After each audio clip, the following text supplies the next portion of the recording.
Today we will begin with the second session of our online classes, Science and Technology Part 2. Lesson number 6, Classification of Plants. In the previous session, we learned about Whittaker's Five Kingdom system. In detail, we learned about Whittaker's Five Kingdom system. Again, how classification of plants. Plants are classified. You can see a variety of plants around your surroundings. Some are very tall trees. Some are 2 to 3 meters height. They are coming under shrubs. Some are very small herbs and some are microorganisms. Like that, you can observe 3 types of plants. But studying the structure of these plants under one umbrella is difficult for scientists. So, one scientist known as Eckler, he classified plants into 2 groups, which are they? Cryptogams and phanerogams. Cryptogams are again classified into Thallophyta, Bryophyta and Pteridophyta. Phanerogams are classified into gymnosperms and angiosperms. Angiosperms, subdivisions, dicotyledons and monocotyledons. Cryptogams, division 1, Thallophyta. These plants grow mainly in water. You must have seen that now rainy season started in some ponds or valleys, rivers and all. Green color, small type of plants you must have observed. So they all are these aquatic plants.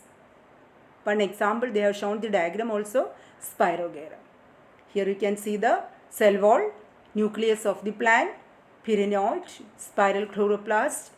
So since it contains chlorophyll, you can prepare their own food materials also. This group of plants which do not have specific parts like roots, stem, leaves and flowers but are autotrophic due to the presence of chlorophyll is called algae. They are known as algae. So they can prepare their own food materials. Thallus means plant body and phyta plants. Next is Cryptogams division 2, Bryophyte. This group of plants is called amphibians of the plant kingdom. Amphibians, what the word means? Amphibians, animals, you know examples. Frog, tortoise, crocodile, these all are amphibian elements. What are they? They can live inside the water and on land also. So plants are also their amphibian plants. These Bryophyta plants are coming under this category, because they grow in moist soil but need water for reproduction.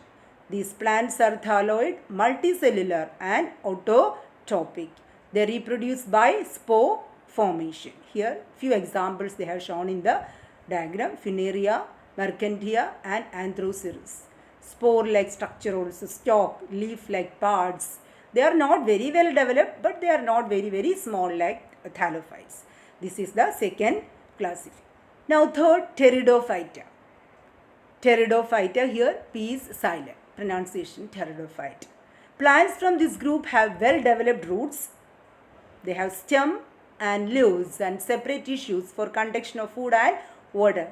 But they do not bear flowers and fruits. They reproduce with the help of spores formed along the back or posterior surface of the leaves. Here fern plant, you must have seen in the garden they are planting this fern plant. There the structure you see, they have a leaf-like structure. Then roots also they have. They don't have a very well developed root but still the roots are there. Compared to thallophytes, they have a little roots are there. Then for conduction of food and water, tissues are developed. So this is the division 3, Pteridophyta. Now we will go to Phanerogams. Plants which have special structures for reproduction and produce seeds are known as phanerogams. In these plants, after the process of reproduction, seeds are formed which contain the embryo and stored food. During germination of the seed, the stored food is used for the initial growth of the embryo. Depending upon whether seeds are enclosed in a fruit or not, phanerogams are classified into gymnosperms and angiosperms. Again, some divisions of phanerogams. How the structure of seed, whether it is enclosed or whether it is open.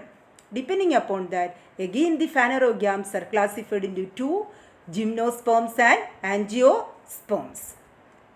Phanerogams, division 1, gymnosperms. Gymnosperms are mostly evergreen, perennial and woody. Their stems are without branches. The leaves form a crown-like structure. See, cycas. Cycas also, it is an ornamental plant.